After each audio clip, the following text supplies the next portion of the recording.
The root of stupidity, when pride controls modern minds. Why is pride considered the deadliest of the 7 deadly sins? In your daily life, have you ever encountered people like this? They are always in this state of mysterious confidence.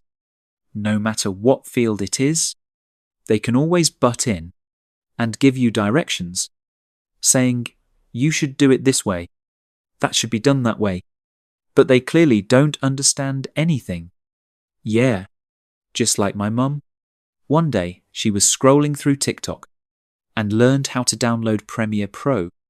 And then one day, when she saw me editing videos, she told me, editing is pretty simple. I know how to do it too. Now I can become a content creator too. At that moment I was thinking, you just learned how to open the software. Anyone can click on it with one finger. That doesn't make you some badass video editor. The nth time I've lost my mind. Right. The motivation for making this episode probably stems from some kind of resentment I've accumulated toward my mom over a long time. Hello, everyone. Welcome to Faith and Go. I'm Vincent. Today we're going to dissect a phenomenon that's both frustrating and dangerous. Stupidity. Many people think stupidity is just not having enough IQ, like a phone running out of memory. Wrong? Dead wrong. The relationship between stupidity and IQ is like the relationship between obesity and appetite. It looks connected, but they're actually completely different things. I've seen too many highly educated, high IQ people who are so stupid in life that it makes you want to call the cops. What is real stupidity? Stupidity is being ignorant without knowing it. Stupid people have this mysterious confidence. They believe their narrow understanding is enough to explain the entire world. Don't you often see people who clearly don't understand jack, but love to boss others around? They're complete outsiders, but they're passionate about instructing insiders how to do their jobs. I'm not talking about Trump. Speaking of which, let me just mention, Trump recently said he wants to replace corn syrup with cane sugar in the American version of Coca-Cola. Ha ha. Imagine this. You're being targeted by your boss at work for following proper procedures. Every day they find various excuses to give you a hard time, so you turn to friends for comfort and support. A smart friend will help you analyze when you might have offended this person, whether someone's sabotaging you, and then look for solutions from the root cause. But a stupid friend will say, "Oh, your boss is probably just stressed out. You need to learn to put yourself in their shoes and report your work more proactively. It's fine. It's fine. Take a step back and the world opens up. As long as you maintain a good attitude, I'm sure your boss will recognize your excellence someday." You think they're comforting you? They're not. They're just seeking a sense of superiority through preaching, but because their knowledge is limited, they can only pour the same old chicken soup over and over. Or maybe your friend heard that trading crypto is very profitable, that it's the next big opportunity of the decade, so they excitedly come to you, wanting you to get rich together. You patiently explain to them how unreliable this stuff is, and that they shouldn't rashly enter this field without preparation. But how could you possibly convince a stupid person? So they go off to make their fortune without looking back. Sometime later, they come to you to borrow money for food. Do you lend it to them? After all, you've been friends for so many years. Help when you can, right? Then they're moved to tears, thinking you're the best person, their most reliable friend. So next time they take out a high-interest loan, they put their dearest best friend, that's you, down as the emergency contact. The root cause is that stupid people lack a sense of reality. They often have trouble learning lessons from reality, so they repeatedly fall into the same trap. While they're falling into the pit themselves, out of good intentions, they also like to drag the people around them in with them. Stupidity isn't innate, and it has nothing to do with intelligence. Its essence is actually the result of certain moral choices. But why would anyone choose to be stupid? This brings us to the real root of stupidity. In Christianity's moral system, there are 7 deadly sins: pride, greed, wrath, envy, gluttony, lust, and sloth. Among them, pride is listed first, called the source of all evil. Why? Because pride is the only sin that directly challenges God's authority. The other sins are weaknesses of human nature, but pride is different. It's humanity's ambition to usurp God's position. Modern stupidity is essentially this pride, manifested in daily life.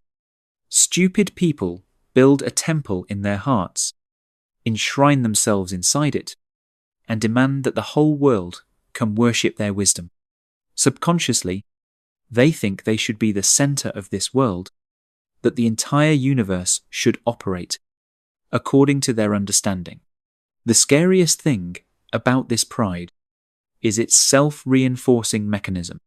When proud people encounter failure, they don't reflect on themselves. Instead, they think the world is wrong. They won't even admit their own failures. That's just a strategic retreat. As for reasons, there's never a shortage. What's easier in this world than finding a few reasons to convince yourself? Truly wise people will look at objective facts to see their own boundaries and limitations, then use this to constantly challenge and surpass themselves. But stupid people, their subconscious demands that the entire world adapt to them. So there's a saying that stupidity is a moral defect, not an intelligence problem. It's an active abandonment of normal intelligence. Or maybe you love creative design work, but your parents think it's all fooling around and insist you take the civil service exam or work at a bank. They'll submit resumes behind your back, arrange blind date-style job interviews, even threaten to cut ties. When you become depressed and miserable from being forced to do work you hate, they'll say, "Hey, we're doing this all for your own good. You don't understand now, but you'll thank us later." This is the classic manifestation of pride.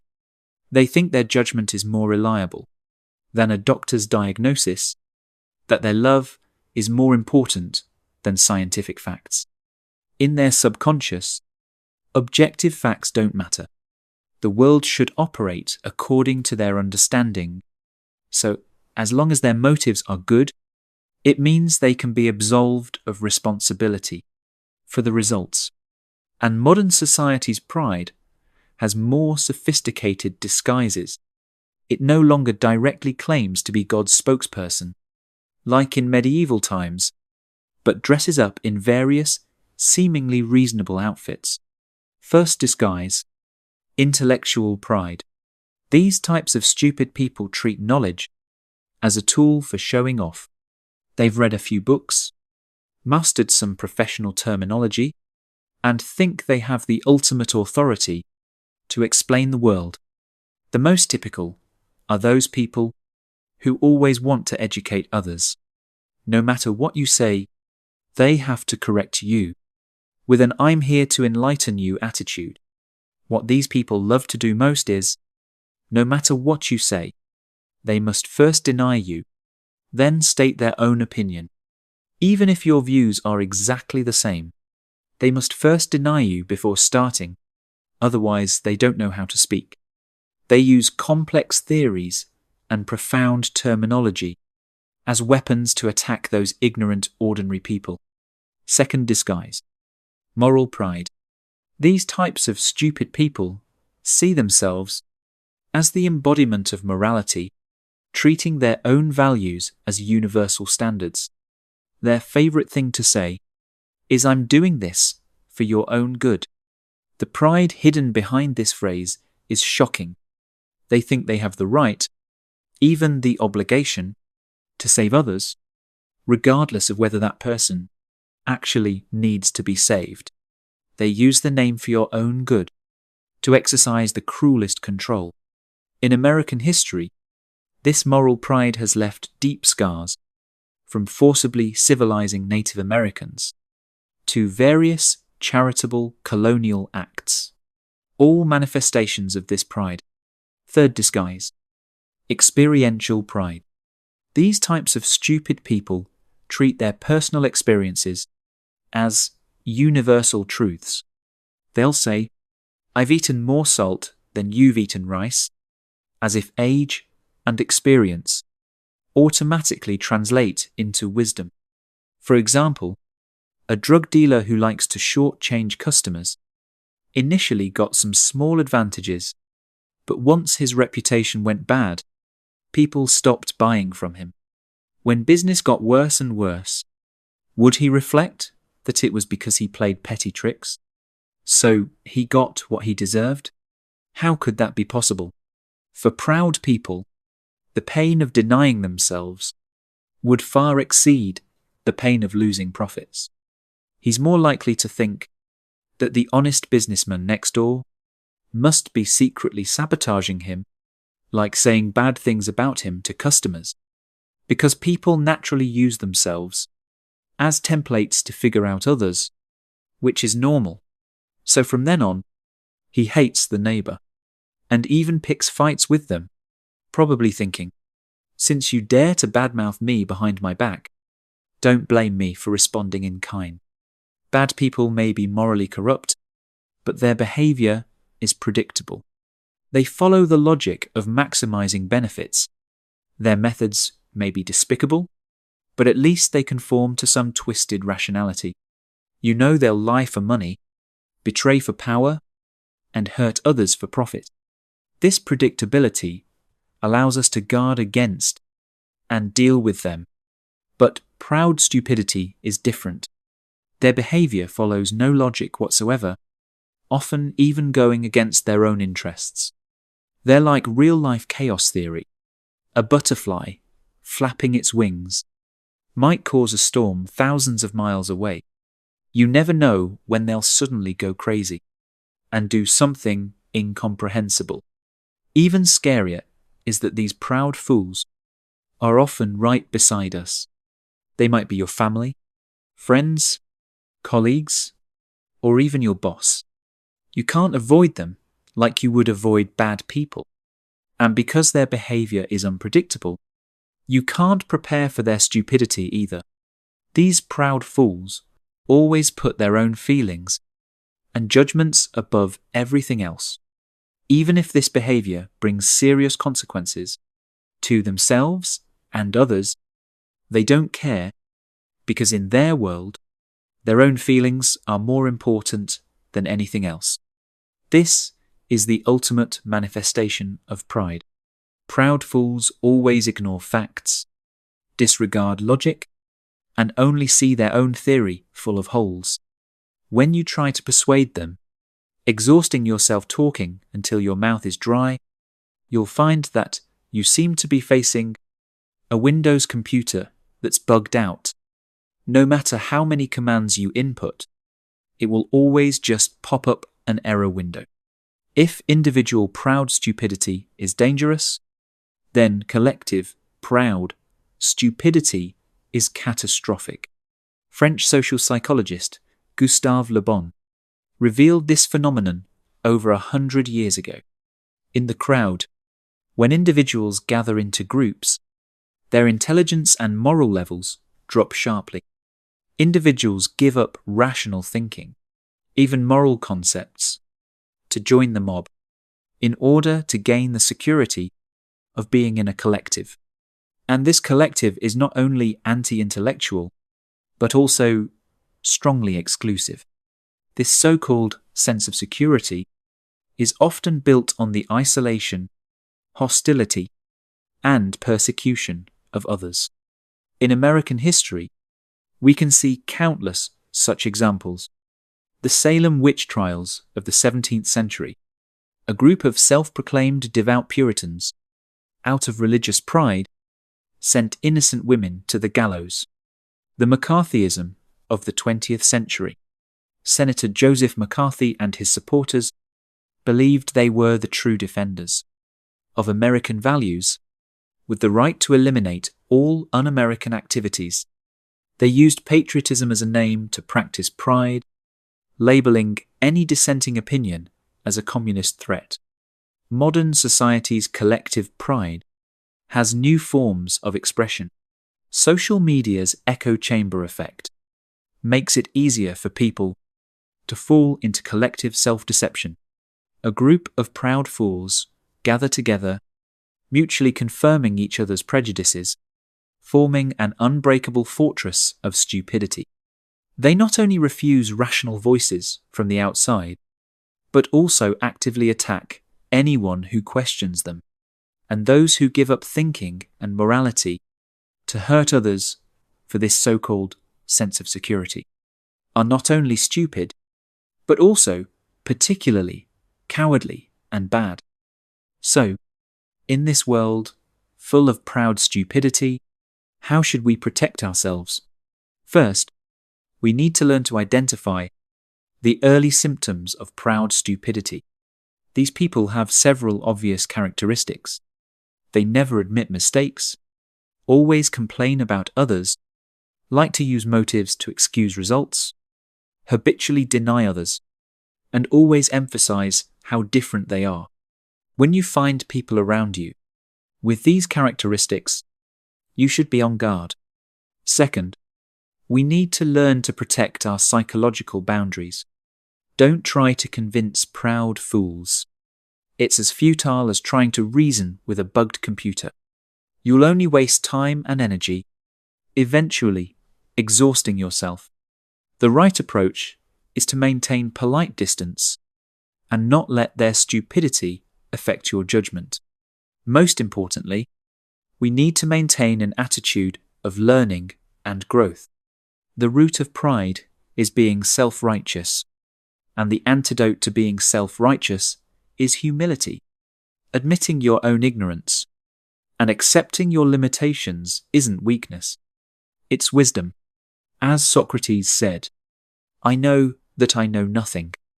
This intellectual humility is the strongest weapon against proud stupidity.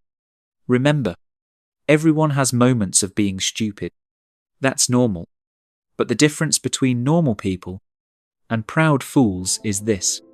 Normal people will admit their stupidity and work hard to correct it, while proud fools will find all kinds of excuses for their stupidity and stick to it to the end. Normal people will see their boundaries and then work hard to expand their cognitive territory. But proud fools don't think this way. They think they've already mastered almost all the truths in this world and no longer need to learn. Those who can achieve the former gradually become truly smart people, while proud fools forever remain in place, continuing to be stupid. Humility is the beginning of wisdom. Pride is the root of stupidity. Pride makes people lose the ability to learn, lose the motivation to grow, lose the courage to face reality. It traps people in a false but comfortable illusion, making them think they are the center of the universe. This modern version of original sin is more terrifying than ancient idolatry, because the idol it worships is oneself. In this challenging world, what we need is not more pride, but more humility. Not more self-righteousness, but more self-awareness. Only this way can we stay clear-headed, surrounded by stupidity, and find direction in chaotic times. Always remember Jobs' famous speech at Stanford University's 2005 graduation ceremony. Stay hungry, stay foolish. Only by staying foolish can we avoid becoming stupid. If this content was inspiring to you, don't forget to like, subscribe, and hit that notification bell. See you next time.